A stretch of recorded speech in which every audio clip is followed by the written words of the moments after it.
కేటీఆర్. కేటీఆర్ కోట్లను కోట్ల రూపాయలు పంపించి దీన్ని అడ్డగించాలని చూస్తున్నాడు. ఇది బీసీ నాయకులు ఆలోచన చేయాలి. ఈ ధరలు కానీయరు, కేసీఆర్ కుటుంబం కానీయని. మరి టీఆర్ఎస్ ఉన్న బీసీలు మరి ఎందుకు ఆలోచన చేస్తారో అర్థం కావడం లేదు. మీరు టీఆర్ఎస్ ఉన్న బీసీలు బయటకు రావాల్సిన అవసరం ఉంది. ఏనాడు కూడా కేసీఆర్ బీసీల గురించి పట్టించుకోలే, కేటీఆర్ పట్టించుకోలే. అసలు బీసీలు అంటే నచ్చదు, ఎస్సీలు అంటే నచ్చదు, వాళ్ళకు ఎస్టీలు అంటే నచ్చదు. ఇది ఓట్లు కావాలని ఈ ప్రజలు సామాజికంగా రాజకీయంగా ఎదగకూడదు, ఆర్థికంగా ఎదగకూడదు అనే లక్ష్యంతో ఉన్న కేటీఆర్ అంటారు. ఎందుకంటే దానికన్నా ముందు మీడియా మిత్రులారా మీకు గుర్తు చేస్తున్నా, మీ ద్వారా ప్రజలకు తెలియడం కోసం గుర్తు చేస్తున్నా.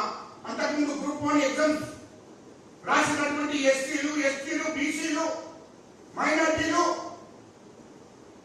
ఏమీ లేనటువంటి పేదవాళ్ళు, వాళ్ళంతా ఏమీ లేనటువంటి పేదవాళ్ళు 10 ఏళ్ళు కేసీఆర్ ముఖ్యమంత్రి ఉన్నప్పుడు, కేటీఆర్ మంత్రి ఉన్నప్పుడు, టీఆర్ఎస్ అధికారంలో ఉన్నప్పుడు 10 ఏళ్ళు గ్రూప్ 1 ఎగ్జామ్స్ రాయలే. వాళ్ళు రాసిన మళ్ళీ కోర్టుకు పంపించి ఆపించారు. వీరే కేసీఆర్ కేటీఆర్ అంటారు. మనుషులను బట్టి కోర్టుకు పంపించి ఆ గ్రూప్ 1 ఎగ్జామ్స్ రాపించారు. వాళ్ళకి ఉద్యోగాలు రాకుండా చేసిండ్రు. ఎప్పుడైతే కాంగ్రెస్ ప్రభుత్వం వచ్చిందో, ఎప్పుడైతే రేవంత్ రెడ్డి గారు ముఖ్యమంత్రి అయిందో, ముఖ్యమంత్రి గారు రేవంత్ రెడ్డి గారు ఈ రాష్ట్రంలో ఉన్నటువంటి యువతకు, నిరుద్యోగులకు ఉద్యోగాలు ఇవ్వడం లక్ష్యంతో ముందుకు పోతున్నారు. ఇప్పటికే 65,000 ఉద్యోగాలు ఇవ్వడం జరిగింది. అందులో భాగంగానే గ్రూప్ 1 ఎగ్జామ్స్ రాయండి అని చెప్పి ఆ గ్రూప్ 1 ఎగ్జామ్స్ కు అవకాశం కల్పించి మరి గ్రూప్ 1 ఎగ్జామ్ లో పాస్ అయినటువంటి వాళ్ళందరూ కూడా నిరుపేదలు. ఒక ఆటో నడుపుకున్నటువంటి బిడ్డ, ఒకరు ట్రైన్ పంక్చర్ చేస్తున్నటువంటి కొడుకు, ఇట్లా నిరుపేదలు. వాళ్ళు ఆఫీసర్ కష్టపడి పేదవాళ్ళు 10 రూపాయలు వాళ్ళ దగ్గర, వాళ్ళ తల్లి తండ్రులు అందరూ కూడా కష్టపడి వాళ్ళని చదివించుకుంటే ఆఫీసర్ కష్టపడి నిద్రపోకుండా వాళ్ళు రోజుకు 18 గంటలు చదువుకొని వాళ్ళ తల్లిదండ్రులు కూలి చేసిన డబ్బులు ఇస్తే ఆ డబ్బులతో ఇక్కడికి వచ్చి చదువుకొని ఎగ్జామ్స్ రాసి వాళ్ళు పాస్ అయితే, ఇదే కేటీఆర్ అనే దుర్మార్గుడు ఒక ఉద్యోగ కొడుకు వాడు ఏం మాట్లాడుతుందంటే ఒక్కొక్కరికి 3 కోట్లాట. అరే 3 కోట్ల గ్రూప్ 1 ఎగ్జామ్స్ రాయడానికి వాళ్ళకెందుకే ఉద్యోగాలు? 5 కోట్లాట. అది అర్థం కాలే. పేదోళ్ళు వాళ్ళంతా. ఒక పేదోళ్ళ దగ్గర 5 కోట్లు ఉంటే ఈ ఉద్యోగం ఎందుకు కొనంటున్నా కేటీఆర్? దీనికి జవాబు చెప్పు. 5 కోట్లు ఆయన దగ్గర ఉంటే, 5 కోట్లు బ్యాంకులో ఉంచుకుంటే నెలకు 10 లక్షలు వస్తాయి. ఒకవేళ 3 కోట్లు వాళ్ళ దగ్గర ఉంటే 3 కోట్లు ఉంచుకున్న 6 లక్షల రూపాయలు వస్తాయి నెలకు. ఈ గ్రూప్ 1 ఎగ్జామ్స్ పాస్ అయితే ఎంత ఏమొస్తుంది? నెలకు 70,000 నుంచి 1,00,000 రూపాయలు వస్తుంది జీతం. ఈ 1,00,000 రూపాయలు ఎందుకు వాళ్ళకు? ఎక్కడ బిజినెస్ చేసుకున్న 3 కోట్లు ఉన్నటువంటి పేదవాళ్ళు ఎక్కడ బిజినెస్ చేసుకున్నా నెలకు 5 నుంచి 10 లక్షలు సంపాదించుకుంటారు. అరే బిజినెస్ గురించి కూడా తెలియకపోతే ఏం చేస్తారు?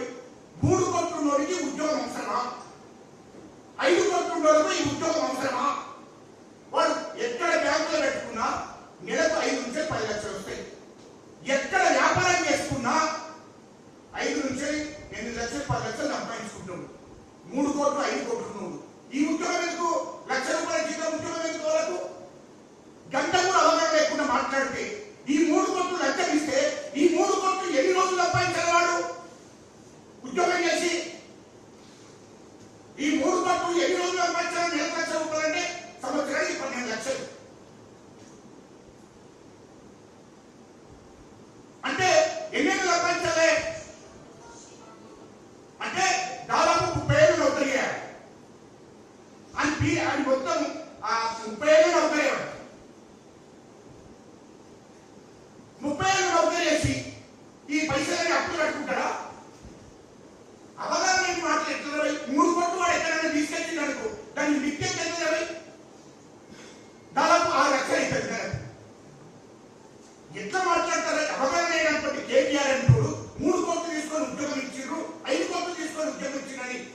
దుర్మార్గమైనటువంటి ఆలోచన, అహంకారంతో మాట్లాడుతున్నాడు. అంటే పేదవాళ్లకు, ఎస్సీలకు, ఎస్టీలకు, బీసీలకు, కూలి చేసుకునే వాళ్ళకు గ్రూప్ 1 ఎగ్జామ్స్ అంటే జాబులు వచ్చినాయి.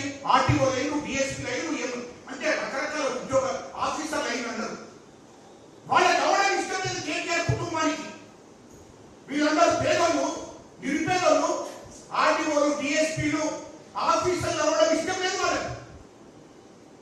ఇదంతా రేవంత్ రెడ్డి గారికి, ముఖ్యమంత్రి రేవంత్ రెడ్డి గారికి ఢిల్లీకి దక్కిన కుట్రతో ఈ అబండ వేసి మా ముఖ్యమంత్రి గారి మీద, కాంగ్రెస్ ప్రభుత్వం మీద అబండలు పంపి కార్యక్రమం చేసిండు. ఎందుకంటే వాళ్ళు మంత్రి ఉన్నప్పుడు, వాళ్ళ అయ్యే ముఖ్యమంత్రి కేసీఆర్ ముఖ్యమంత్రి ఉన్నప్పుడు, వాళ్ళ మంత్రి ఉన్నప్పుడు కోట్ల రూపాయలు దండుకున్నారు కదా, ఇక్కడ అంతా తీసుకున్నారు కదా, దోపి చేసిన డబ్బు ఉన్నది కదా వాళ్ళ దగ్గర. వాళ్ళ దగ్గర మీరు కూడా దోస్తున్నది వచ్చి వాళ్ళు అలాంటి ఆలోచన చేసి మాట్లాడుతున్నారు కేటీఆర్ అంటూ. అంటే గ్రూప్ 1 ఎగ్జామ్స్ రాస్తున్నటువంటి నిరుపేదలకు కూడా ఉద్యోగాలు రాకూడదని ఆలోచన చేసిండు మా ముఖ్యమంత్రి గారు. 563 మందికి ఉద్యోగాలు గ్రూప్ 1 ఆఫీసర్గా చేసిండు. అందరి ఆర్డీఓలను, డిఎస్పీలను చేసిండు మా ముఖ్యమంత్రి రేవంత్ రెడ్డి గారు. అది ఓర్చుకోలేదు కేసీఆర్ కుటుంబం. కేటీఆర్ అంటూ ఇష్ట మనుషులు మాట్లాడితే వాళ్ళే ఎవరైతే నిరుపేద తల్లిదండ్రులు ఉన్నారో, ఉద్యోగ